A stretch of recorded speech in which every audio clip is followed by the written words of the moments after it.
Well, folks, we are gearing up for a trip across the pond. We have a very, very important matchup coming up in London against the Baltimore Ravens.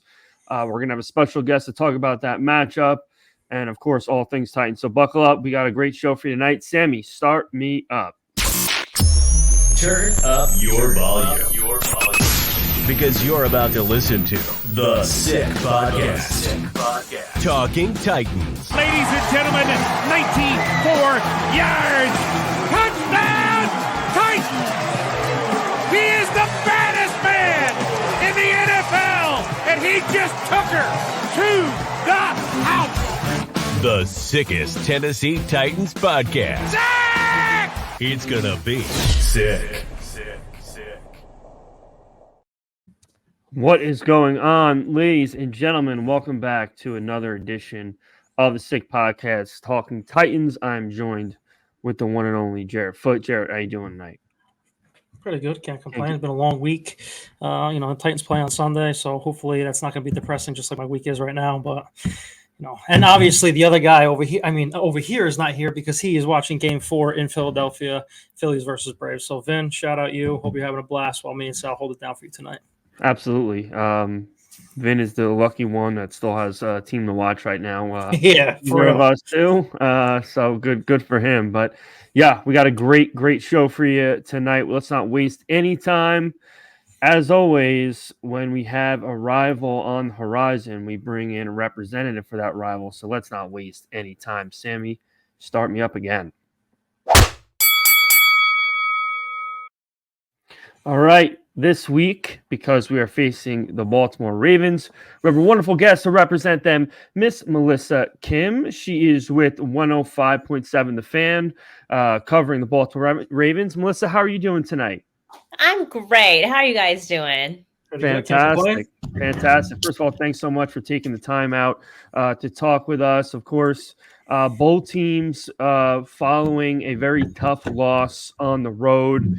Of course, Baltimore lost in Pittsburgh, and the Titans dropped one in Indianapolis. Melissa, my first question to you is, since this is a Titans podcast, why don't you just indulge us on what Baltimore is struggling at right now so that maybe us Titan fans can have a little hope that maybe our season can head in the right direction over in London? Well, this was a devastating loss for the team. Obviously, it being the Steelers-Ravens rivalry, but also in the fashion that they lost, right? They had to leave for pretty much the entire game until the fourth quarter, which is a theme that has been around this team for the last few seasons, not being able to finish, especially when the offense is on the field. So there's been a lot of frustration, I think, obviously, in terms of, you could tell that guys are frustrated on the team too. The big thing, dropped passes. That was the major key for the Ravens wide receivers this past week, and tight ends. Mark Andrews, Rashad Bateman dropped one in the end zone. He was visibly frustrated with himself on that. That would have been a touchdown. And so just some of those mistakes, uncharacteristic mistakes that all seem to happen for everybody at the same time in the last game, that was really devastating for this team.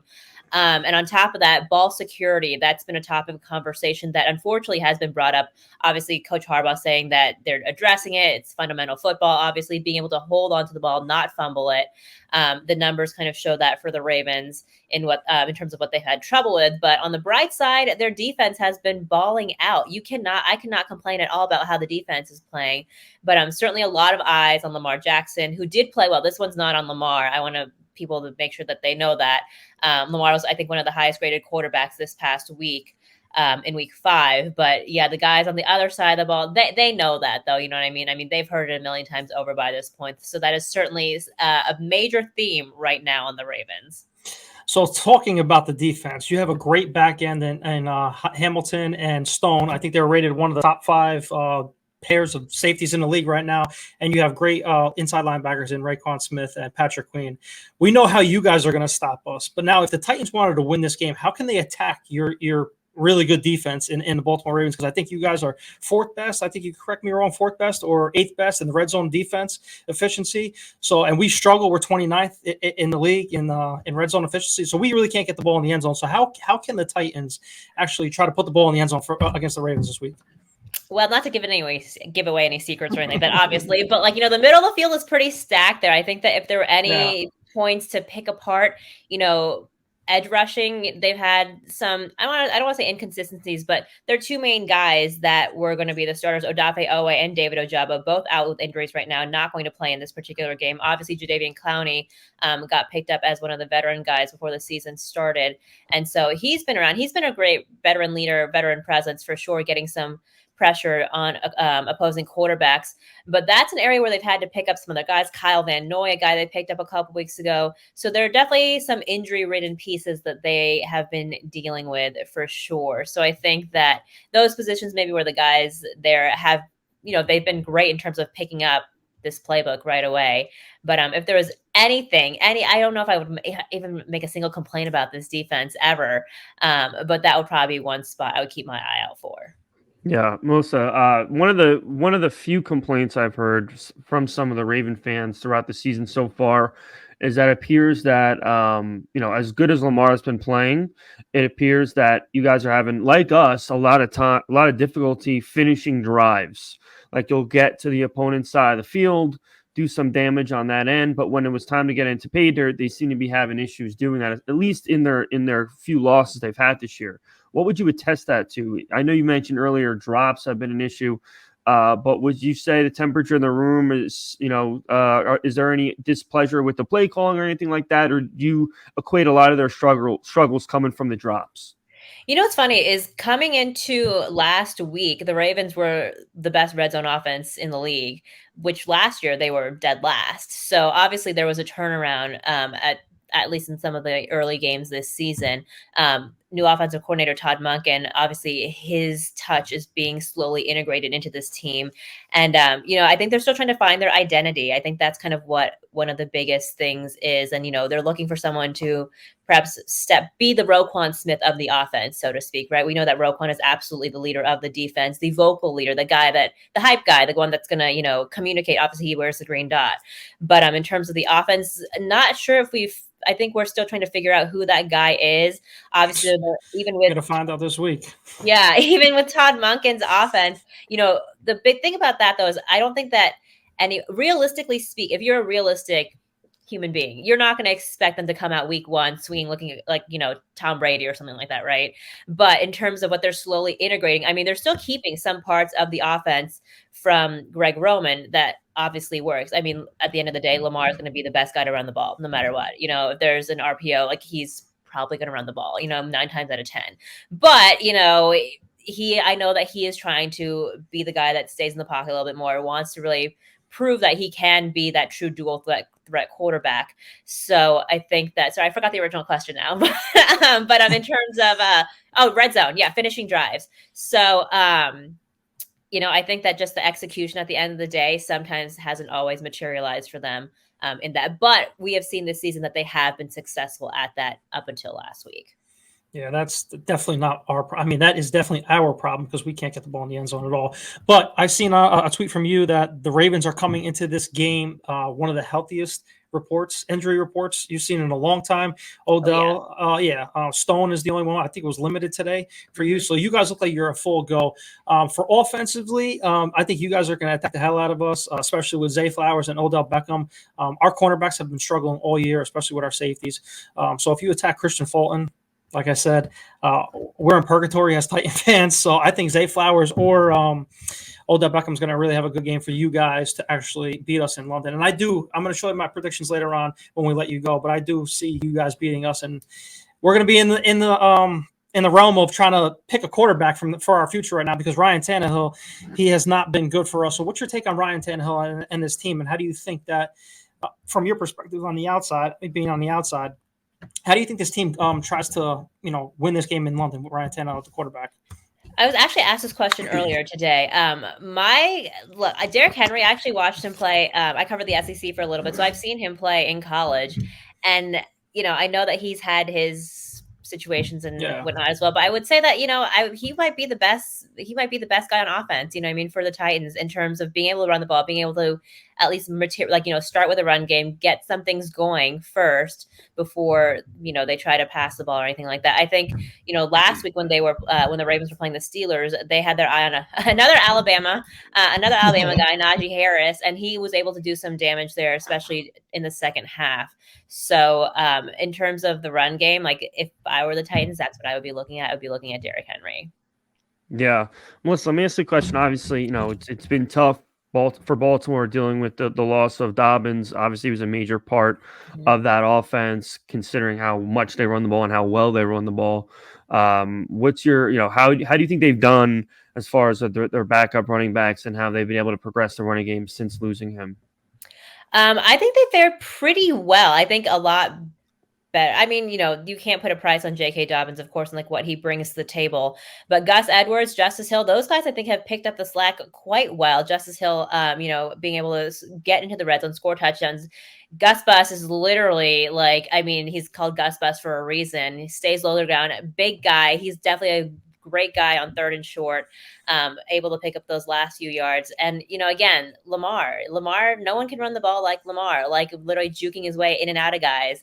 And then they have a couple guys that they've elevated from the practice squad or brought to London as well. Kenyon Drake from Alabama, who's kind of hopped around. He was on the team last year, and he told me actually when he first got here that the playbook is still pretty similar, you know what I mean, in terms of what it was last year for him at least. And then Melvin Gordon, who had a great game against Pittsburgh despite the loss. But he's been able to make some plays happen too. And he's someone that I've spoken extensively with in one-on-ones in the locker room. And he's told me, look, I know I've been in the waiting room and I know that my time will come. And when that time comes, he's like, I'm going to show people that, I belong here and what I can do. And I think he's certainly done that, especially in this last game against the Steelers.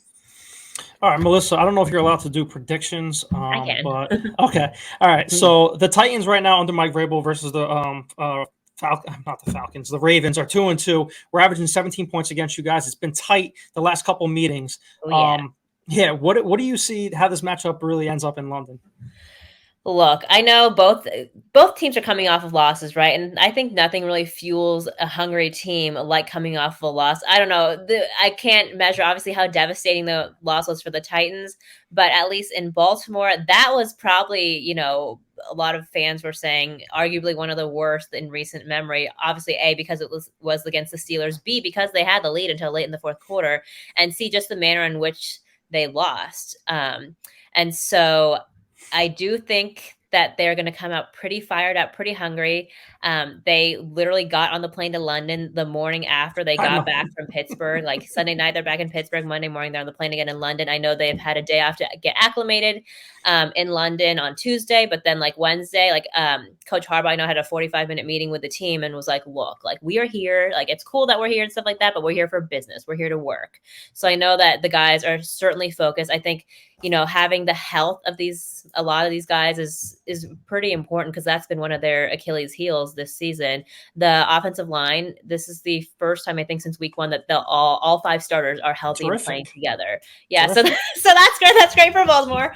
And having OBJ, Zay Flowers, Marlon Humphrey, Marcus Williams, all those guys healthy and in full practice mode today, I think was very, inspiring for the Ravens flock. Yeah, well, what else should be inspiring for you guys, Melissa, is that the Titans historically play horribly in London. So, or not really horribly. The Ravens haven't exactly had a great time the last time they were in London either. So I don't know what happens overseas. Apparently for a lot of these teams, but apparently some of them not the greatest luck.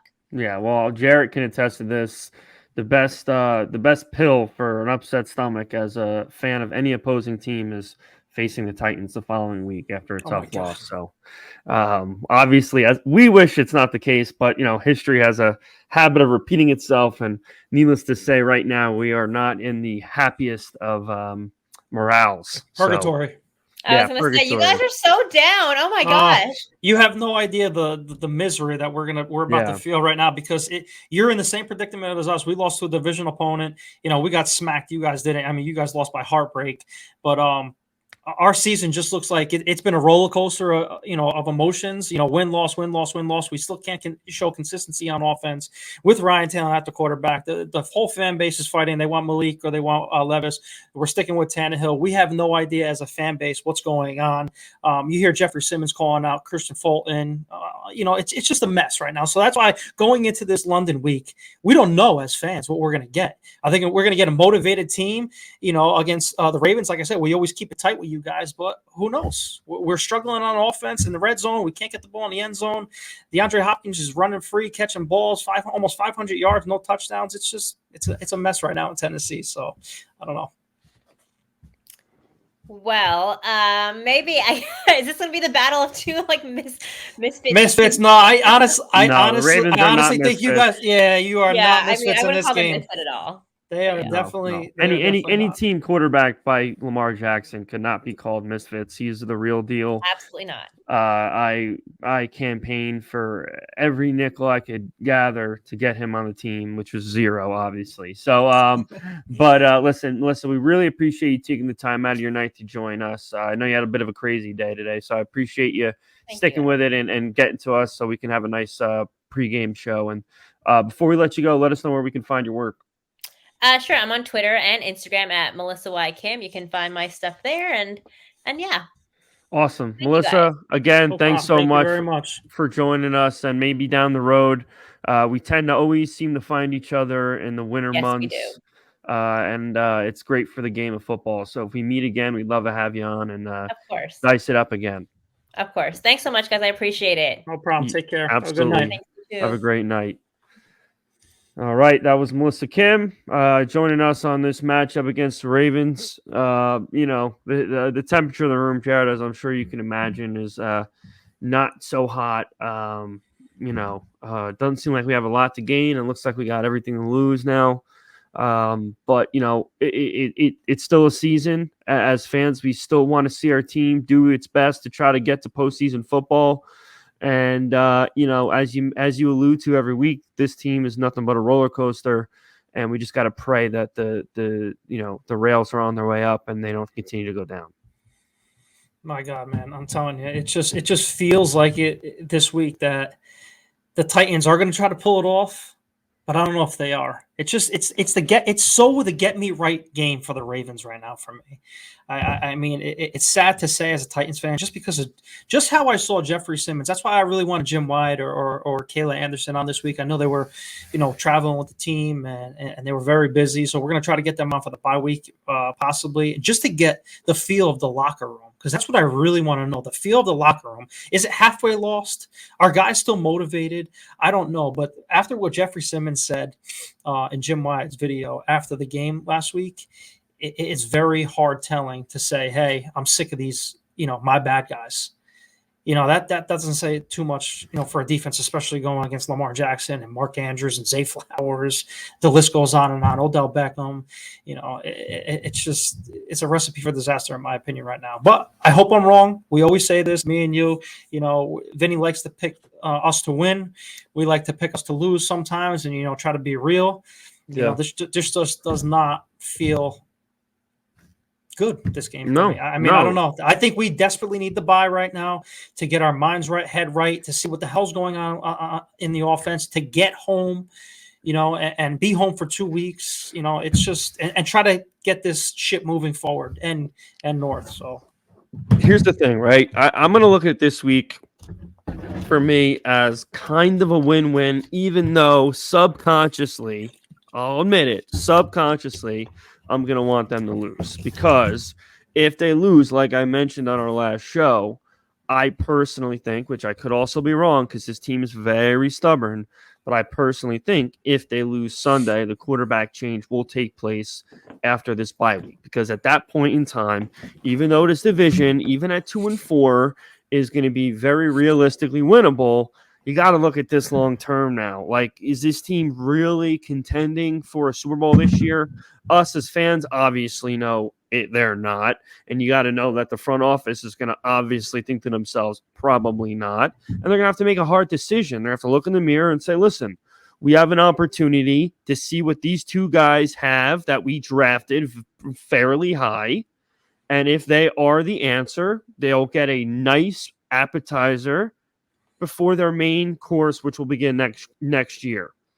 And that's only going to happen if they lose. If they win, we're going to have a bye week, and then, we're going to face the Falcons at home with the rest and the New Jerseys and this, that, and they might win that one. And ultimately, and you have a short week against Pittsburgh. Yeah. So, I mean, that's the thing. Like, we know Tannehill's best case, unfortunately, and I think you'll agree with me here, Jarrett, our best version with him for this season is going to be, 9-7, maybe by the graces of God, we win 10 games, but we know what the end of the story is going to be. We sneak in if we do. Right now, it looks like we're not going anywhere. We're not. So, I mean, what do you root for as a real true fan of this team who wants nothing more than to witness this team win a Lombardi trophy? Honestly speaking, you should want them to lose. But here's the bigger question. I'm going to pass it to you. Do they actually do it if they lose on Sunday morning? They have no choice but to do it. But like do they do it? They have no choice. They have to. Just like I said in the last podcast, if you have 4 losses, you need to lose 2 more games. If that, 6 losses, you have the Bills, the Chiefs, the Dolphins, all these teams might not lose 6 games. Division 2, and you got the Jaguars might not lose 6 games because they can get hot like this too. Who knows? Yeah. You can't lose 6 games and think you're going to win. So if we lose this game, we have 4. There's no choice, like I said, to almost throw in the towel just to see what we have for the future. Because if we don't, like those 2 aren't it, what do we do then? I mean, Jarrett, you know damn well, I don't have to tell you. Maybe it slipped your mind, but there is no shot on God's green earth this team gets a wild card spot. That's what I'm saying. It's either a division or not. Division or nothing. So, that's their only shot. Thank God the Texans lost last week because that would have put another wrench in this whole thing, even though we already know now that the Texans aren't as big of a joke as everyone assumed they were going to be going into the year. But Minshew with the Colts, that throws a wrench in everything. That's exactly. You have to worry about that right now because if he's playing well deep into those 8 weeks that he could be missing or 6 weeks, Richardson, they're leaving him in. Oh, Jarrett, they're leaving him in. I'm going to go on record here, and obviously some people think my opinion means literally nothing, but I don't think there's any scenario where Gardner Minshew loses his job this year because they are going to play better. He is a much more savvy pocket passer at the moment. He's been in the league how many years now? This is his 6th year. I've already said, and you can obviously attest to it, for multiple years, he's one of, if not the most underrated quarterback in the league. I always allude to his stats in Jacksonville. Excellent stats, just surrounded by a horrible team. And every time he plays since he's left, his team does well. He's gonna have the Colts now very much in the mix for this division. Very, very much. And the Texans are a wild card who, by the way, currently have the same record as us. So, again, this is just another additional piece to this topic that this season could very well be a crapshoot already. So, I mean, that's what I'm saying. You're saying they have no choice, but this team's done crazier shit before where they try to feed us this bullshit story where we're still competitive. We still believe in the ultimate goal of winning a championship this year. Mike Vrabel said much more delusional stuff than that. So if they don't do it, I think there's going to be anarchy amongst this fan base, and I'll be part of it because it would be a nightmare to continue to put Tannehill out there at 2-4. Just absolute nightmare. Yeah. Before we get into the game picks and then our parlays of the week, I just want to touch on something real quick because, like I said, we always get trashed on, whether it be me and you, me alone, whatever it is on Twitter.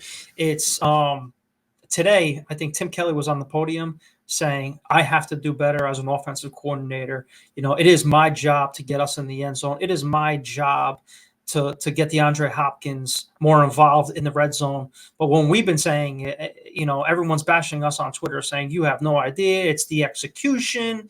It's all this and all that. Here it is that the offensive coordinator came on the podium and said what we've been saying on this podcast this whole time, that it's his job to get the players, scheme to them. Yeah. Obviously, he's man enough to say, hey, I'm screwing up right now. I'm not getting the guys in the end zone. So, I mean, why does it take us to say it, and then we get bashed, and then all of a sudden you hear crickets now. Yeah, listen, we know from damn these well. people. We know damn well there's people amongst our fan base that we interact with on a daily, unwillingly interact with on a regular We know what we're basis. talking about. That just come on and have such miserable lives that their only happiness in life is trying to make others look stupid with their own opinion. Like, everyone's biggest knock on me is that I'm always complaining. Okay, well, here's the thing, folks. If you haven't noticed, the team's lost 10 of the last 12 games. So any fan that's not complaining right now, I would question whether or not they're actually a fan, because if you're a fan of something, you want someone to succeed, and they're not succeeding. So that's number one. Number two, I don't use my platform ever to just out of the blue put somebody down about what their beliefs are about this team. Everyone's entitled to their opinion. Some people on this application, we call X, Twitter, whatever they want to call it, are pieces of shit. And I've been, my fuse has been much shorter than it was, even though it's never really been short, because I don't really have any patience for people like that. And they just want to use other people's opinions, to get notoriety for themselves for being giant pieces of shit. So I'm going to call those people out as often as I can, as I know you will, Jarrett. But let's get right into our predictions. We don't have any graphics, but we'll do our picks and then our game prediction for the Ravens. Jarrett, you start us off at your 3. You want to go to our parlays? Yeah, let's do. Well, I mean, let's do our 3. Do your 3 picks, and I'll do mine, and then we'll do predictions. Speaking of Gardner Minshew, I am all over the Minshew mania, and I love the Colts this week against the Jacksonville Jaguars in Jacksonville. I am taking the Colts +4. Take it, win or lose. They're going to win this game outright, I believe, and shock the Jacksonville Jaguars. My next one is going to be the Atlanta Falcons -2.5 at home. I know I called Desmond Ridder out last podcast for saying he was dog water, but he's against the Carolina. No, he's not against Carolina. The Dolphins are against Carolina. But either way, it doesn't matter. I'm taking the Falcons -2.5 because Ridder is 5-0 at home, and he has never lost since high school at home. I don't know if you know that. So that's why I'm taking the Falcons there. And my lock of the week is going to be the Miami Dolphins -13.5. Guys, take the points. Mike McDaniels has that team flying right now. They're home, and I think they're against the Carolina Panthers. So I think they're just going to blow them out of the water. Okay. Well, my rule, as I mentioned earlier, I believe it was last week, anytime it's over 13.5, I just have no choice. I have to take them. So one of my 3 picks this week is going to be the Giants getting 14.5 Sunday night. Obviously, their season's over, but they're just so embarrassed right now. I can't imagine they don't put up at least a fight in Buffalo, considering, this is basically their season right here. My second pick of the week. What are you laughing at? What do you like? Well, you don't think they're going to put up a fight? I know your wife thinks they're going to put up a fight. Oh my God! I wish you were here when you watch a game with her. Well, we'll cash our ticket and laugh in your face when they lose by 3. But after that, I'm going to go San Francisco -9.5. Cleveland is a fraud. I thought they were the real deal, but they're not. Deshaun Watson's hurt too. And he's hurt. That's right. I like the kid that they got, but he ain't ready for this defense. San Francisco's hands down the best team in the NFL by a landslide. I think they can win this game by 24+. And then my lock of the week is the Tennessee Titans in London +4. I don't think they're going to win, but the bottom line is this, folks. This is it. This is it for Ryan Tannehill. This is it. Not for Mike Vrabel, but folks, we go into a bye week losing 11 of 12. Was that it? Would that be it or no? What is it? It would be 10 of 12, so it would be 11 of 13. 13. Guys, we got to start talking. So this game is, to say immense or huge is an understatement. They can't, if they lose this game, it's going to have to be at the very end by 3 points or less. So I can't believe I'm saying it, but I'm mixing it up. Lock of the week, Titans +4. Top of the morning to you. That's Irish, but whatever. But I mean, I can't fault you at that because I was going to have the Titans in there too. It was either the Titans or the Falcons. I just wanted to stay away from it just because of the simple fact of I don't want to mush them. So if I pick them to lose, and just like I did against the Bengals, like we did at the Bengals, hopefully it's a reverse jinx. Listen, I can't. When I pick them to lose, they still lose sometimes. I pick them to win, they've lost. I pick them to lose, they win. So at this point, this team can't even be a mush to me. That's how fucking disappointing they are. So it doesn't matter at this point. I'm picking them to cover, and we'll see what happens. But score predictions, Jarrett. Salvatore, I'm going to set the scene for you, but I want you to go first. So I'm going to set the scene for you. Okay. Okay. So You going off screen for this or no? I'm gonna go off screen for this. So you okay. can I'll do my predictions. Yeah, you can start elaborating on everything. So here's the deal, folks. Since it doesn't matter whether. Oh my God! Since it doesn't matter what I say. Setting the scene, baby. They don't finish when I say they're going to win. They don't finish when I say they're going to lose. I'm going to pick them to win this game just because they always surprise us at the last minute when we think all else has failed. So my final score for this game is going to be 24-20. And knock on wood, they can score more than one touchdown. Well, I'm dressed up as the London Guard. Had to set the scene a little. Amazon Prime had to take advantage of the Prime deal.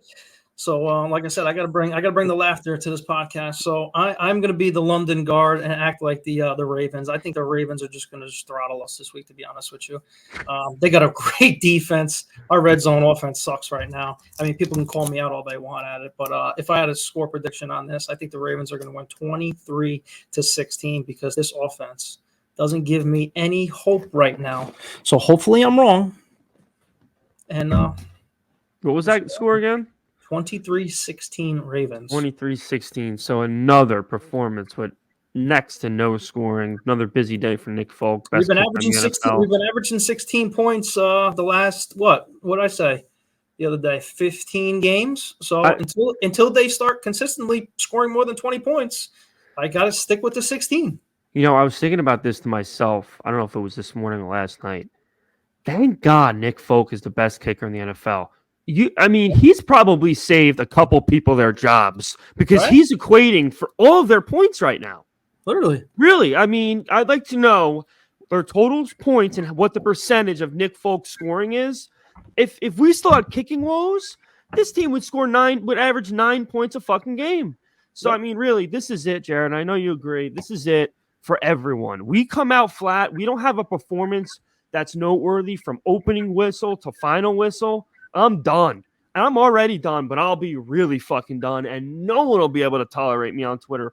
I want Vrabel's job, Tannehill's job. I'm going to want answers from Carthon. This is pathetic, okay? We aren't the fucking Lions of 2 years ago, okay? This is a team that's a perennial playoff team.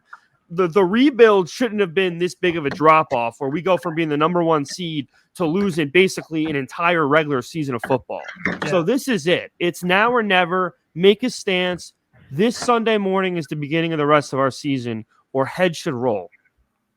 Right? I mean, I literally hope so that they come out and they just shock the shit out of the world, and they score the 30 that Vinny was saying that we haven't scored in 15 games since January 6th of 2022 or whatever. You know, that would mean so much to us as a fan base because it would unite all of us. And like I said, Vrabel has a good track record against Lamar Jackson. So I mean, I don't know. I really don't know. The thing that scares me. The thing that scares me is them throwing the football against our secondary right now. But Odell Beckham, knock on wood. I mean, I don't have wood by me, but knock on wood has not been the Odell Beckham as of late, right? God. But here, this is what I'm saying. This is what I'm saying. But every time something like this comes up, they always have a bounce back game against the Titans. Can they capitalize on that and actually play a sound defense? Sammy, I need you to do me a favor. If OBJ scores a touchdown, you could put this clip right before it. So if it happens, you could play that clip now. And if it doesn't, then that's fine. But the bottom line is I'll be placing a bid on anytime touchdown now. Because, Jarrett, you're a fan of this team. You know that anytime anybody's struggling before they play this fucking team, they turn their Madden rating to a 99. So we'll see. Hopefully I'm wrong, but it'll at least make for what? It'll make for good content if he goes off, right? But listen, guys, thanks for joining us again. As always, make sure to like, comment, subscribe. We're almost at 1,000. If you're watching this and you're not subscribing, help us get to that 1,000 mark. so we continue to keep doing this each and every week. So I hope everyone has a great night, great day, great rest of your week, and we'll see you across the river. Sammy, tighten up and send me out. And that's a wrap. Hope you don't miss us too much until next time. Follow the Sick Podcast Talking Titans on YouTube, Instagram, Facebook, Google Play, and Apple Podcasts.